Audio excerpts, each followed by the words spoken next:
उदयनराजेंची भेट घेतली तुम्ही, भेटीमागचं नक्की कारण काय होतं? खरं म्हणजे मी काल इकडेच मोहिते पाटील साहेबांकडे आलेलो होतो, पुण्याला होतो, नंतर तिथून त्यांच्याकडे आलो आणि आज मुद्दामून भेटायला महाराजांना मी एकटे आलो. खरं म्हणजे महाराजांचे माझे संबंध अतिशय जुने आहेत, म्हणजे कॉलेजपासून आहेत. त्यामुळे नेहमी आमची भेट मुंबईमध्ये किंवा बाहेर कुठेही पुण्यात असतेच. पण आज निवडणुका लागलेल्या आहेत, लोकसभेच्या बिगुल वाजलेला आहे, आचारसंहिता लागलेली आहे. म्हणून महाराजांचं याचा आम्हाला पुरेपूर फायदा झाला पाहिजे, त्यांचा उपयोग करून घेतला पाहिजे. आणि म्हणून प्रचाराचं पुढचं काय आमचं महाराजांचं त्यात योगदान राहील, महाराजांचा उपयोग जास्तीत जास्त ठिकाणी कुठे करून घेतील. कारण आपल्याला कल्पना आहे महाराजांचा एक नावलौकिक आहे, त्यांच्या नावाचं एक वलय आहे आणि म्हणून त्याचा जास्तीत जास्त मतदानासाठी प्रचारासाठी कसा उपयोग करता येईल यावर आम्ही त्या ठिकाणी चर्चा केली. आणि येणाऱ्या काळामध्ये, कारण आता फार वेळ राहिलेला नाही, त्या काळामध्ये महाराज कुठे कुठे वेळ देणार आहेत आणि त्याचा जास्तीत जास्त फायदा कसा होईल विचार विनिमय करण्यासाठी महाराजांचं योगदान घेण्यासाठी म्हणून इथं आलेलं दिसतंय. परंतु त्यांचं 2 यादी होऊन जाहीर होऊन सुद्धा अजून नाव डिक्लेअर होत नाही. कार्यकर्ते आक्रमक होते. 2 दिवसापासून साताऱ्यात सुद्धा नाराजी मोठ्या प्रमाणात जाणवली आहे. तर कसं आमच्याकडे 3 पक्ष आहेत, त्याच्यामध्ये थोडी वाटाघाटी चाललेली आहेत. पण निश्चित महाराजांबद्दल तर काय त्यांचं तिकीट मागण्याची गरजच नाही. खरं म्हणजे त्यांना पक्षाची गरज आहे, ती पक्षाची गरज आहे. नाकारण्याचा प्रश्नच नाही आहे कुठे. महाराजांचं तिकीट नाकारण्याचा विषयच नाही आहे. महाराजांना तिकीट मागण्याची गरज नाही. खरं म्हणजे तिथे आमची गरज आहे त्यांना तिकीट देणं. हो, पण मला वाटतं की 3 पक्षामध्ये थोडी पश्चिम महाराष्ट्रात जास्त ताणाताणी सुरू झालेल्या आहेत आणि त्यामुळे वाटाघाटीमध्ये थोडंसं आता चर्चा सुरू आहे. पण निश्चित महाराजांचं तिकीट निश्चित आहे, त्याबद्दल काही कोणाला सांगण्याची गरज नाही. मला वाटतं ते पार्लमेंटरी बोर्डही आमच्याकडे दिल्लीहूनही सगळ्या गोष्टी होत असतात. वरती दिल्लीवर बोर्ड चालू आहे. एकनाथजी दादा, अजितदादा आणि फडणवीस साहेब, बावनकुळे साहेब हे वरती बोलत आहेत. आपल्याला कल्पना आहे आमच्याकडची सिस्टीम पद्धत कशी आहे म्हणून. पार्लमेंटरी बोर्डच सगळं नक्की करत असतं. पण मला असं वाटतं की आता आचारसंहिता जाहीर झालेली आहे आणि लवकरच मला वाटतं की आता मला दिवस सांगता येणार नाही कारण मी त्यामध्ये नाही आहे सिस्टीममध्ये त्या. पण मला वाटतं लवकरच हा निर्णय आणि यादी जी पुढची ती त्या ठिकाणी येईल. तुम्ही माड्याला गेला होता, माड्याबाबत काय चर्चा झाली? आणि मी ते कालच सांगितलं माड्या बाबतीमध्ये चर्चा काय झाली काय नाही. मी विजयसिंग दादांना त्या ठिकाणी काल जाऊन भेटलो. त्यांच्याकडे खूप कार्यकर्त्यांचा आग्रह होता, गर्दी होती. हल्लीचे जे खासदार आहेत निंबाळकर, त्यांच्यामध्ये जरा तणाव आहे, ही वस्तुस्थिती आहे.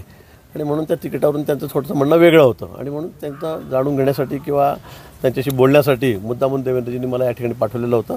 काल त्या बाबतीमध्ये सविस्तर चर्चा त्या ठिकाणी झालेली आहे. पुन्हा देवेंद्रजी त्यांच्याशी त्या बाबतीमध्ये बोलतील आणि मला वाटतं की सगळे प्रश्न सुटतील. महाजन साहेब, उदयनराजे भोसले हे राज्यातलं एक मोठं व्यक्तिमत्व आहे आणि महत्त्वाचे नेते आहेत.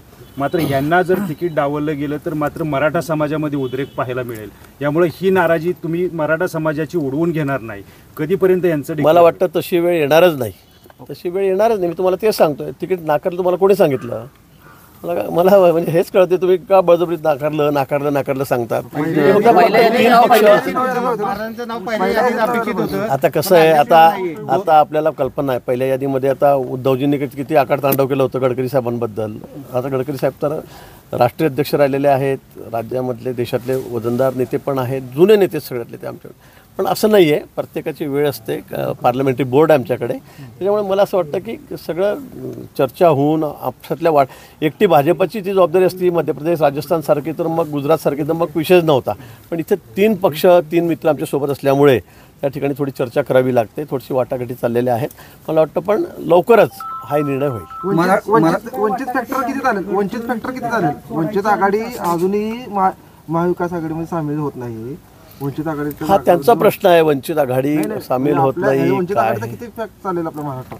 नाही, आता बघा, पक्ष म्हटला तर प्रत्येकाचा इफेक्ट आहे, कोणाचा जास्त आहे कोणाचा कमी आहे.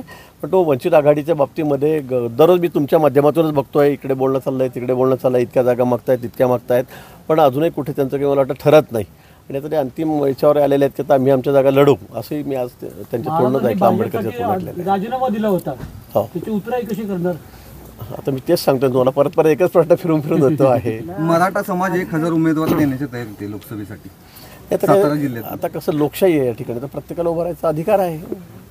कोणी फॉर्म भरू शकतो, 1000 काय अजून जास्त भरू शकतात. कोणाला कोण अडतं, जो निकष पूर्ण करेल, कागदपत्र पेपर वगैरे बरोबर देईल, सगळ्यांना उमेदवारी मिळू शकते. चर्चेसाठी शिवेंद्रराजेंच्याकडे जाणार आहात का? चर्चेसाठी नाही, शिवेंद्रराजे अजून तरी तसं काही ठरलं नाही किंवा माझं त्यांचं बोलणं झालेलं नाही. बोलणं झालेलं नाही माझून त्या बाबतीमध्ये. मी फक्त महाराजांशीच रात्री त्या ठिकाणी बोललो आणि या ठिकाणी आलेलो आहे. गडचिरोलीची जागा राष्ट्रवादी सोडायची आणि सातारची भाजपला असं काय ठरलं का? मी असं कुठे एकदम या टोकावरून त्या टोकावर तुम्ही येऊ नका. एकदम पूर्वेवरून पश्चिमेवर असं काही येऊ नका. तसं मला वाटतं कुठेही असं काही बोलणं चाललं आहे मला ऐकवत नाही. आणि मी त्या सिस्टीममध्ये मी त्या ठिकाणी नाही. त्याच्यामध्ये असं ठरलं की जे माजी अध्यक्ष आहेत, मग चंद्रकांत दादा आहेत, सुधीर मुनगंटीवार आहेत, रावसाहेब दानवे आहेत आणि देवेंद्रजी आणि बावनकुळे साहेब आहेत, हे त्या समितीमध्ये आहेत.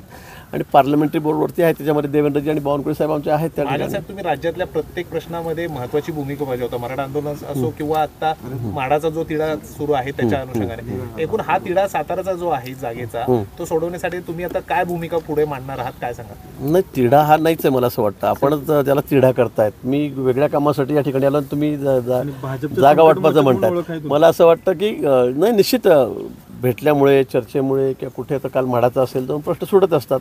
कुठे असा कुठला प्रश्न आहे का तो सुटत नाही म्हणून, तो कसा ना कसा सुटत असतो. चर्चेतून कुठेही मार्ग निघत असतो आणि म्हणून ती चर्चा करण्याचं काम मी त्या ठिकाणी करतो.